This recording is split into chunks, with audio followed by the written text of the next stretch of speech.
Ain't nobody coming. Yo, D said wait. D said wait.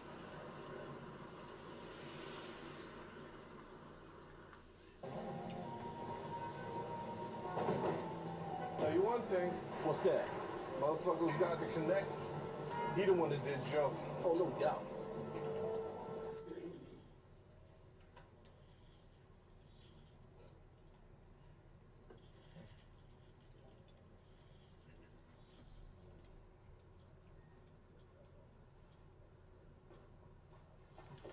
Y'all know the co-op took some hits. Joe, Hungry Man, good people, especially Joe. Their passing was for real cold-blooded. I know what you're thinking, so I'm gonna put it out there. I'm responsible. A week or so back, made a move on Omar with Joe's approval. Faggot ain't have hard enough to come at me, so he come at those close to me. Now, I'm doubling the bounty. 100 large for a whiff of that dick suck. 250 for his head. Nice ride. Beautiful car. Thanks. Can I tell you a story, Killer? I don't think I ever told you this story. This is what this. Nice ride. Beautiful car. Thanks. How much? She's not for sale. Oh, I love dogs. Lucy was suka jetzt. A what is suka niet? Какво си беден? Niggas crazy in there, yo. East side, west side, everybody beefing. You ain't had no problem, right? Oh, hell nah. I'm deep in there. Y'all deep down the courthouse, too.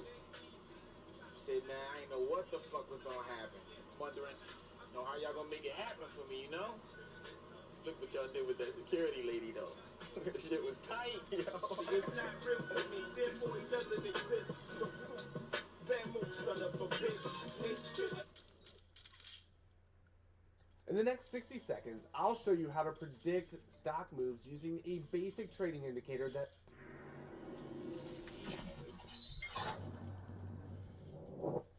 All right, here we go, Lil Woody. Welcome to Vlad TV. Hey, Sam. Long time coming. We've been talking about doing this for a minute. You know, I wanted the Young Thug trial to end before doing the interview because I understood that, whatever we do, they're going to be watching it. So I didn't want potentially anything you and I said to go into Young Thug's case. But now, since he's taken time served, I feel like it's a good time for us to actually talk. Yeah, they've been pulling me over, too. I got pulled over 3 times in the last 2 days. Okay. In Atlanta. Yeah, man. Hey, man, you're popular out there. Yeah. Well, it's your first time here, so I want to start in the very beginning. So, you were raised in Mechanicsville. Oh, definitely. Okay. And what was that like at the time? When I was growing up, you didn't have an internet, so, it was just, everybody in the hood chilling, you feel me? Like, it was different from what it is now. I don't know. I don't get what you mean, like, what?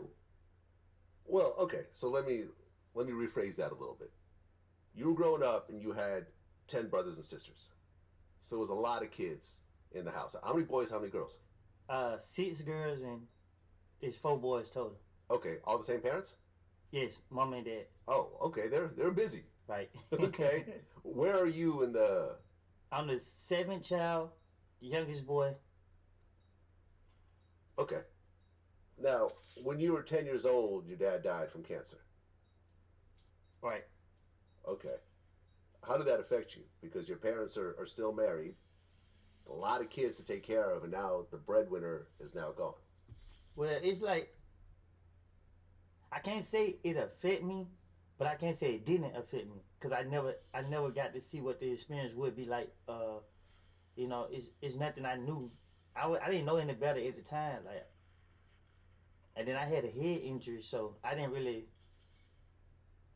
I had a head injury, so I really wasn't aware as much as a 10-year-old would be aware. What do you mean by head injury? When I was a kid, I rode a big wheel down the steps and crashed my head right here. Okay. I lost my memory, my speech, my hearing. So do you know how long you were not able to speak? Was it years or months or? I didn't even find it out until later. Like, oh, when I was in the feds, they did a PSI, and when I read the PSI, when it came back, that's when I read up on my speech. I knew about my hearing and what I did because my mama told me, but Yeah. I didn't know how bad it affected me until I read it in my PSI. Okay. So by the time you became able to speak and, you know, all your senses came back, your dad was already gone. No, I actually remember when he died. I remember the night that, he died. Uh-huh. I remember certain parts, but yeah, I remember certain pieces. I just don't remember like us spending time together. You feel me? So to be able to like, okay, this and that. That's too bad, man. Yeah. I think every son especially needs to have a dad in their life. Mm-hmm. You know, you lost yours early, and unfortunately, don't remember a lot of the background. Sorry to hear that, man. Okay, so now you and your 9 siblings are growing up in a house with just a mom. How is she really managing to pay for everything? Well, we were surviving out the government. We got check from our daddy passing, food stamps, just like every other kid in the neighborhood, and my mom was hustling. Okay. I think you mentioned on No Jumper that it was a trap house at one point. I did. Yeah. So was it?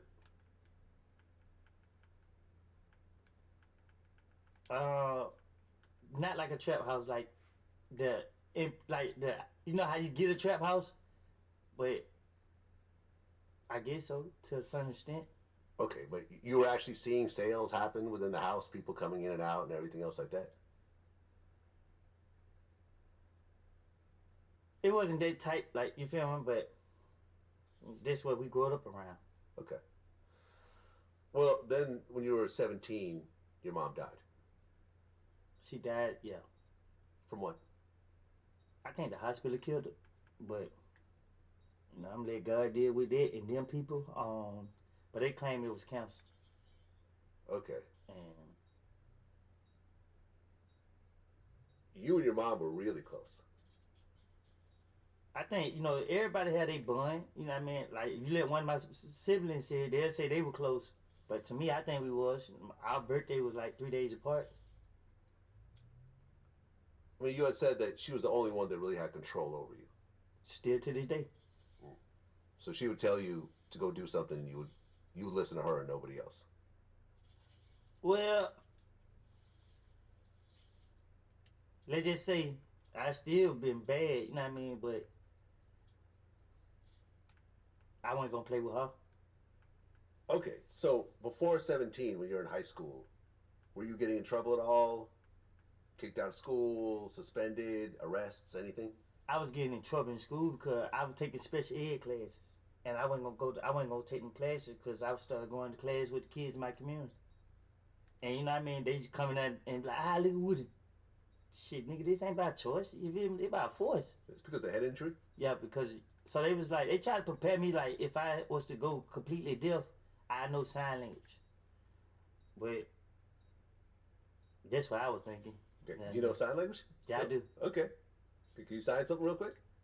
What you want me to sign? Hello, how are you doing? I just say, my name is Kenneth Copeland.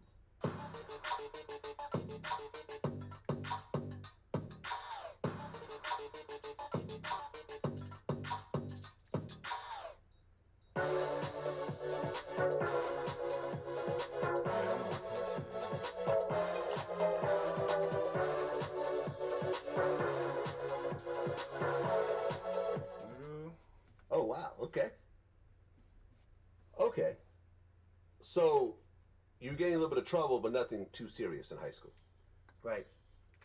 But then you said when your mom died at 17, that's when things started to change. Right. So when I was in high school,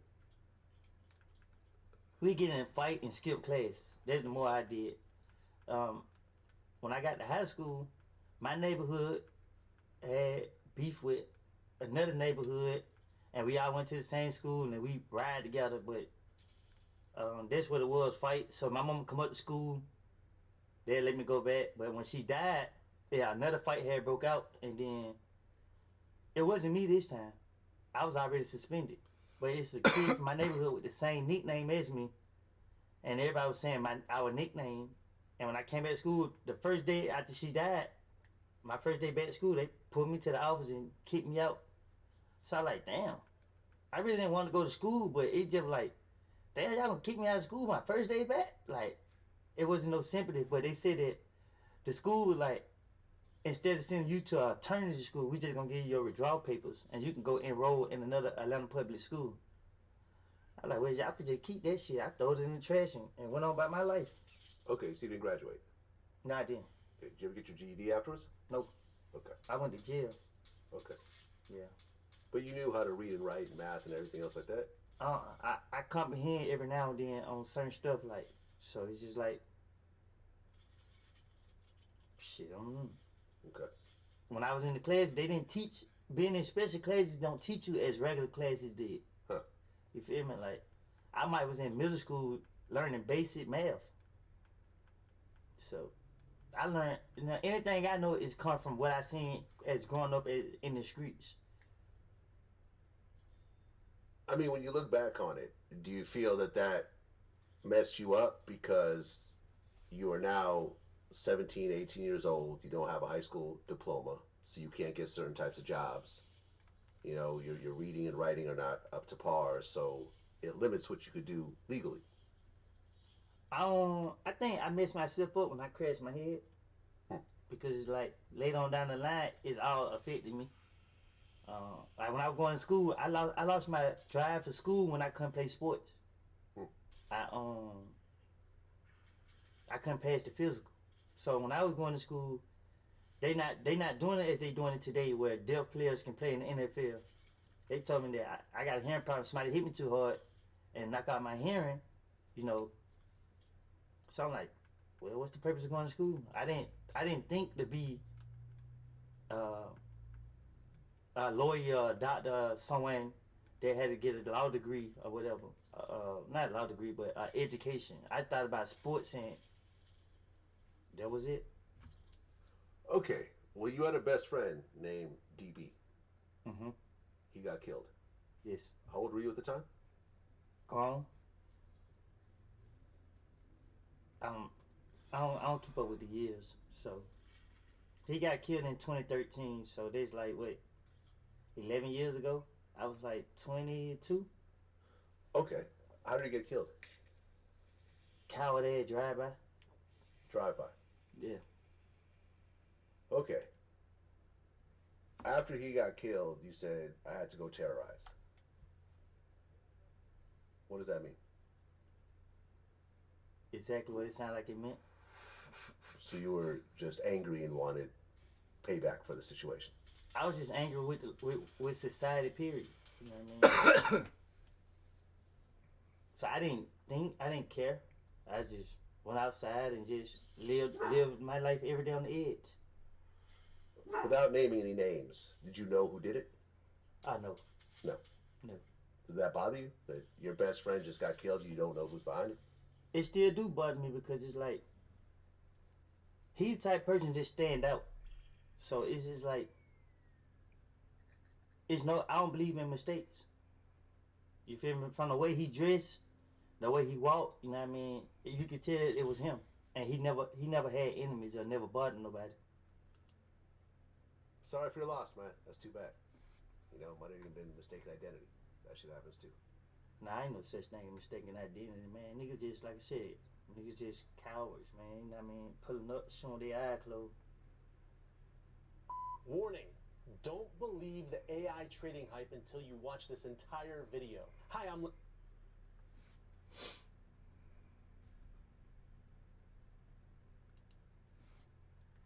Okay, so you said before your friend died, you would only hang out with people from your own neighborhood, but then you started to go out and kind of socialize with other people after that. Well, yeah. I seen that people from other neighborhoods show more loyalty than the ones that you growed up with. So like I could be growing up with this guy right here 15, 20 years and just meet this guy a couple days. He willing to go to certain limits that this guy I've been on all my life won't go. So once I seen the lure that the outside had for me, I embraced it because I was already vulnerable. Like I was hurting. You feel me? And I just like I lost my friend, so I'm like, man. And when I seen people ready to ride for him, and there wasn't like people that you look forward to be like, let's go ride. I like, oh, niggas in the neighborhood ain't to my nothing. Right, because by this time, you lost your mom, you lost your dad, you lost your best friend, you're kicked out of high school. So you're just really kind of floating around trying to figure it out. I wasn't even trying to figure it out. I was just going with the day. Right, because you said early on you were doing smash and grabs.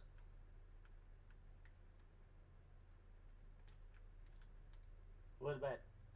I mean, this is past statute of limitations. Right, you know I know that. Yeah, so you were doing smash and grabs. Because you said that you didn't really want to get into the drug game to make money. Yeah, I felt like if I was going to be doing crimes, I need to know what my charges carried up to. And commercial burglary it didn't carry as much time. So I was like, well, I'm going to breaking stores. If I get caught, I'll do a year or two. Now, I mean, this is the mindset I had, breaking in people's cars. It didn't carry as much time as robbing somebody, selling drugs or doing certain stuff. So I was like, cool. And then I ended up getting caught one day. I didn't actually go break in the store. I just got caught in the location with other people that, you know what I mean, allegedly have broken in the store. And when I went to jail, that was the end of it. If I get caught for something, I don't do it no more. Okay, because the first time going to jail, it was for a gun? My very first charge was a gun. Okay, you were, what, 17, 18 at the time? Yeah. Okay. Because you bonded out, but then didn't this come up like 5 years later? Right. So explain that. I'm a little confused by it. Well, my first time getting locked up, the police just jumped out on me and said I matched the description of somebody's shooting. Went in my backpack and found a gun. Why were you carrying a gun during this time? I actually wasn't carrying. It's old, so somebody else had it. I took it from him because I seen the police going after him. But somebody else was watching me and seen me take it from him. Oh, so you're trying to help your friend out, basically. I helped somebody out. Right, and in turn, you got a gun charge. Yeah, the person actually, the police caught him. But when they realized he didn't have the gun, somebody told him I had it. And then that's when they came and got me.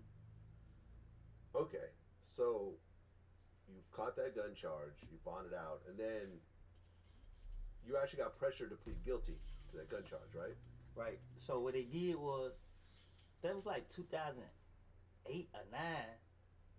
I got locked up like 2014, 15 for some more stuff, and then it was like, oh, well, we got a gun case from way back here that it's been, and plead guilty. This is the only thing holding me in jail. Some stupid stuff. I was like, man, that's the statute of limitation ran out. That's been over 5 years ago. Y'all got to drop that. But, they weren't going to let me out of jail. They wouldn't give me no bond on it. Right. You said after that you didn't want to plead guilty ever again. Right. Okay, so you had that case, but then there was the whole robbery situation that happened later on. This was like 2012, 2013? A robbery? I don't know nothing about No. But you said you were caught in the vicinity of a smash and grab? Smash and grab, yeah. Okay. Right. So you got caught for that? I did. Okay, and what did they charge you with? What they charged me with? Yeah. Participation in criminal street gang and theft by receiving stolen property. Okay, that was 2012. No, that was like 11 or 10. Okay, because you did a year over that? No, I did like a few months. Few months. I didn't have a record.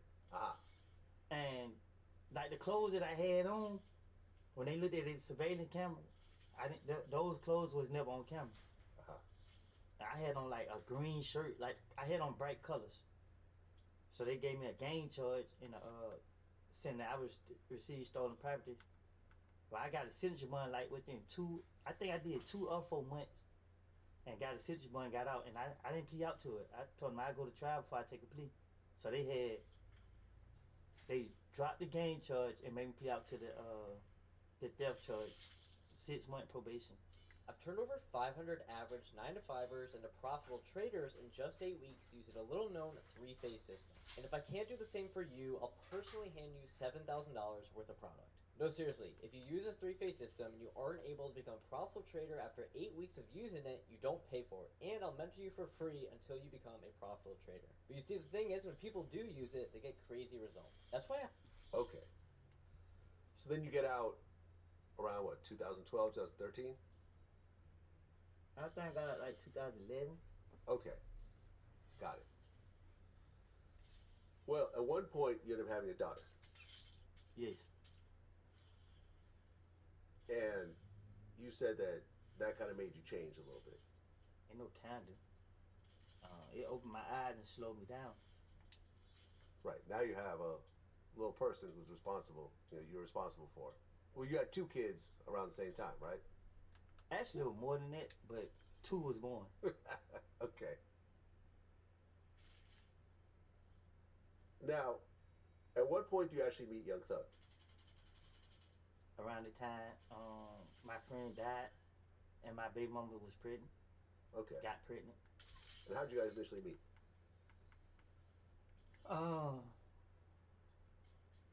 He just called me out of the blue. I knew him. I knew of him. You feel me? Everybody from Atlanta knew of him as he was coming up. And I've been around him a few times, shot dice with him. But he just called me out of the blue one day, like, hey, come see me. You want to go on shows with me? And, we went from there. Okay, and that was around the time that Stoner came out. Maybe within about a year of that time? It was 2013, the end of the year, so. Yeah, Stoner came out February of 2014. He had a lot of songs. I think it was Danny Glover. It was Well, yeah, but Stoner is what kind of set it off. Stoner, then Danny Glover, and then it was like he got on a run that he never got off of. See, once you right there with him, it's just like all of his songs was just going where he needed them to go.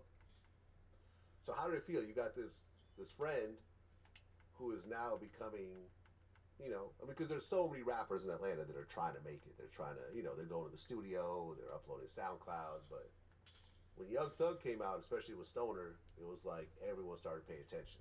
Mm-hmm. Suddenly Birdman was coming around. I remember around that time, I was in New Orleans for like All-Star Weekend, and I remember Drake was DJing, and he was playing Young Thug in his DJ set.